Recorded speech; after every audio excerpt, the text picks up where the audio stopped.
golfer and certainly somebody who the Detroit fans will be very happy to see. Jason, thank you for the update, and we should turn our attention to somebody who really connected with the crowds last year here at the Rocket Mortgage Classic and has done so anywhere he has heated up in what has been a already brief but excellent PGA Tour career. It is my honor to welcome, via the video connection, our defending champion at the Rocket Mortgage Classic, Tony Finau.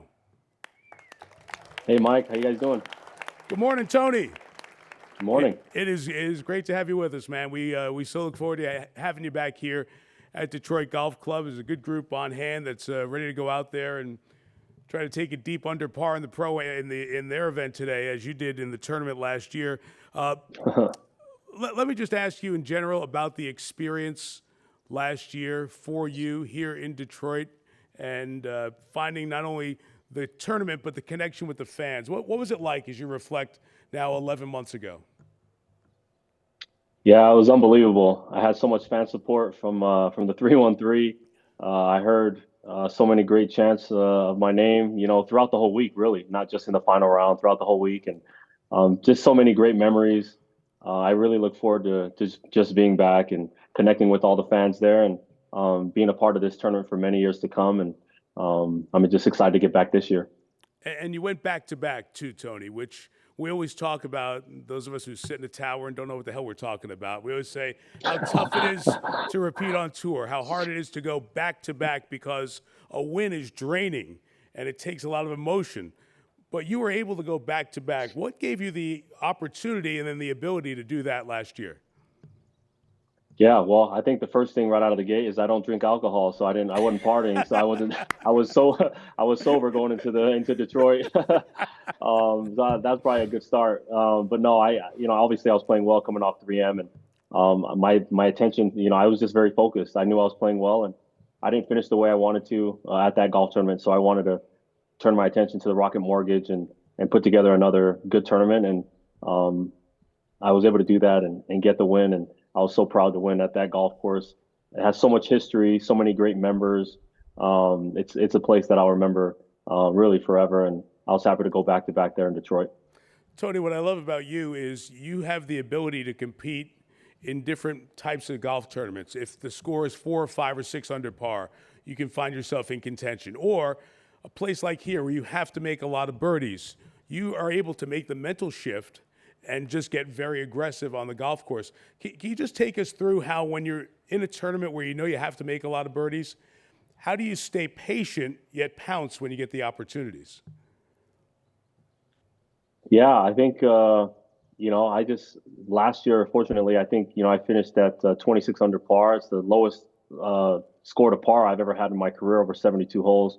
I think you got to putt it well. That's the biggest thing. You can be aggressive all you want, but you got to make putts when they count, and which leads to a lot of birdies. And I was able to do that last year. It's a golf course that if the wind were to pick up or really get firm, I don't think it's actually going to be a shootout like that.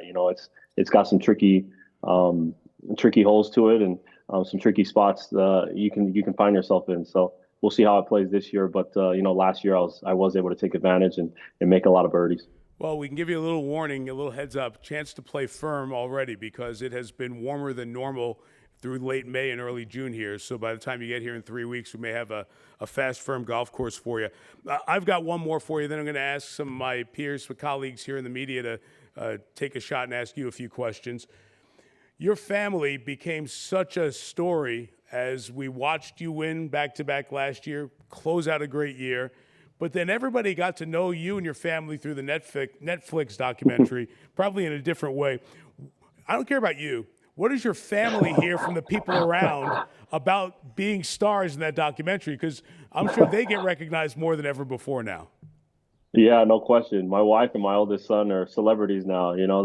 They're always getting stopped, and my son's getting asked for his autograph and pictures while he's watching me. So he's all into it. But yeah, I think Netflix did a great job of covering our sport and covering our family and our story, and it was pretty cool just to be a small part of that documentary. And we've had so much great feedback from it. It's been a lot, really nothing but positives for me and my family. And it's really cool for me to shine a light not just on me but on my family, my wife, my dad, my kids, those that are so close to me and have supported me my whole life. And so to be able to share that with the world through, Netflix and that documentary was pretty special for us.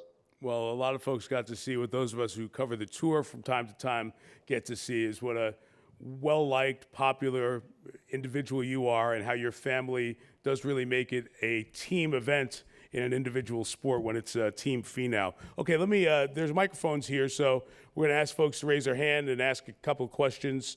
You may not be able to see them, so you have to look at my ugly mug, but you can hear their voices. So go ahead, Tony.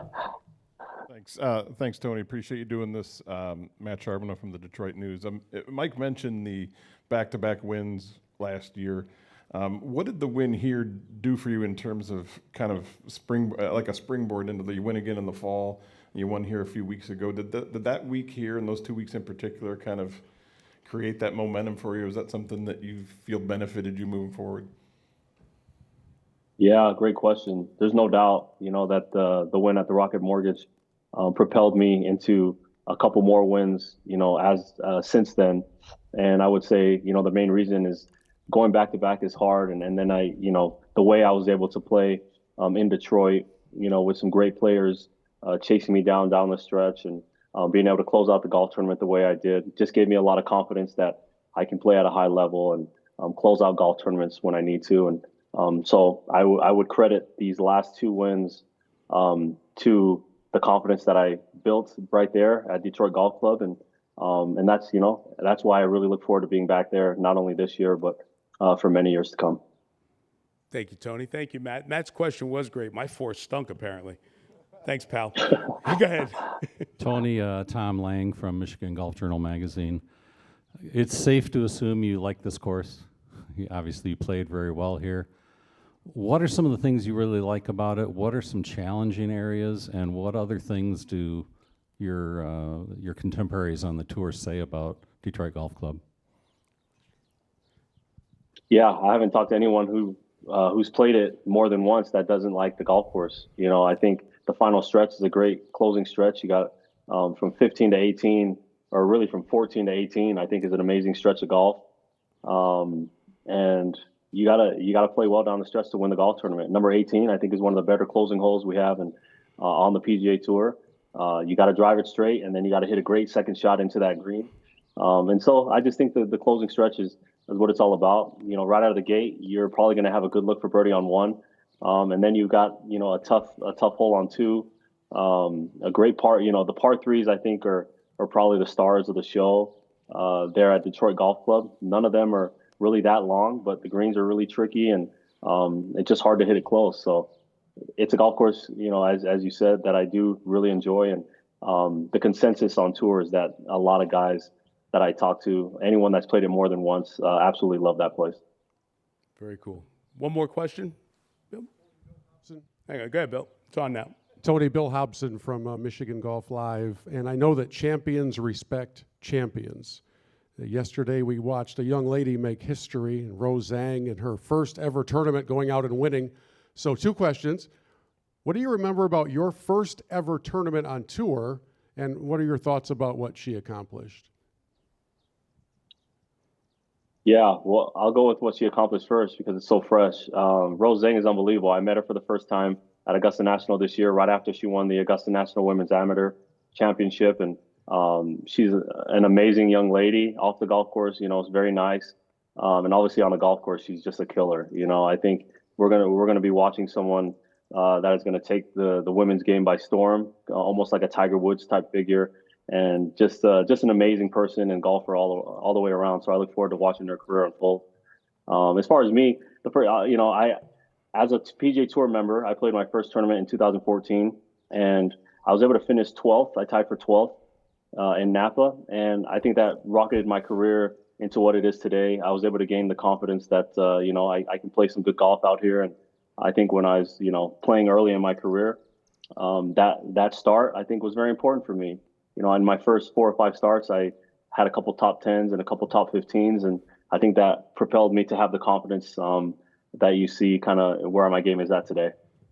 It's a great point and great perspective too. We remember talking about your impact when you came on tour, and it was only a matter of time, and it was right. It was only a matter of time, and Now you're a regular in the winner's circle, and you're so right about Rose. I got to cover that Augusta National Women's Amateur, Tony, and she's also a student still at Stanford. She's going back to take her 3 finals at Stanford in this next week after winning yesterday. My son's in school with Rose, and I've gotten to know her over the last couple of years, and you're right, she is a superstar in the making. Much like you, and we see it with your family as well, young golfers are coming up with more confidence. We saw that with your son when we watched him play in the Netflix series. I had one last question back to that as we wrap up here.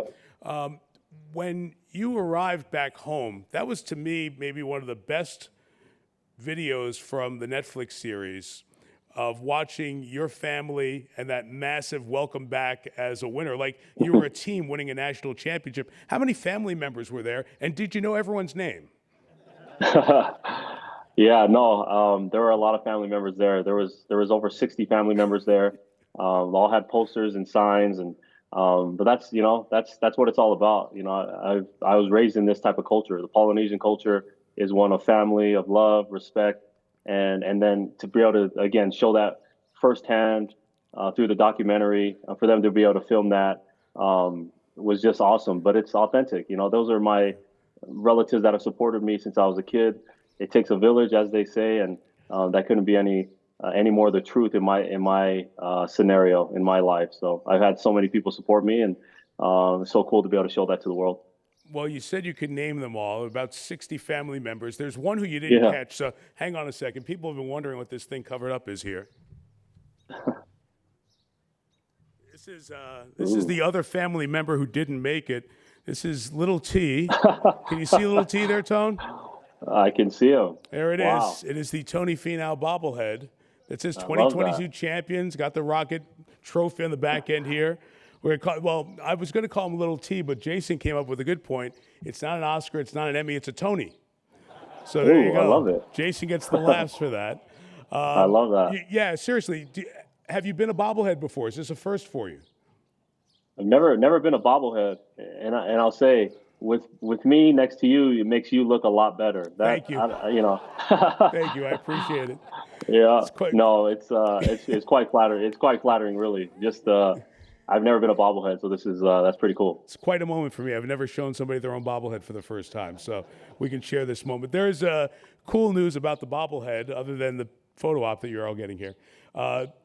During the community days, Detroit community days that were mentioned earlier by Bill and Jason, Tuesday, June 27, Wednesday, June 28, in addition to all fans receiving complimentary admission for the special events, the first 1,000 fans through the gates on Tuesday and Wednesday will take home one of these Tony Finau bobbleheads, now forever to be known as a Tony, a Detroit Tony. So amazing. Tony, there you go.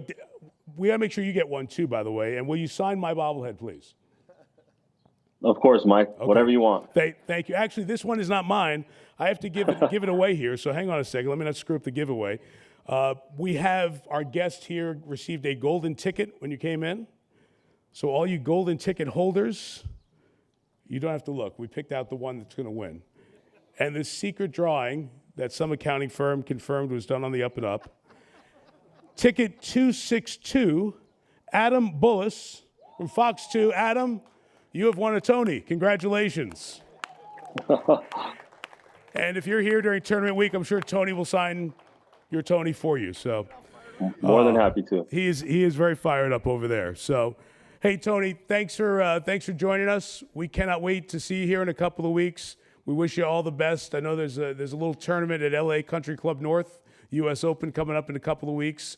We hope that goes well, and hopefully you'll come in here as a major champ and defend successfully in Detroit. We look forward to seeing you. Take care, bud.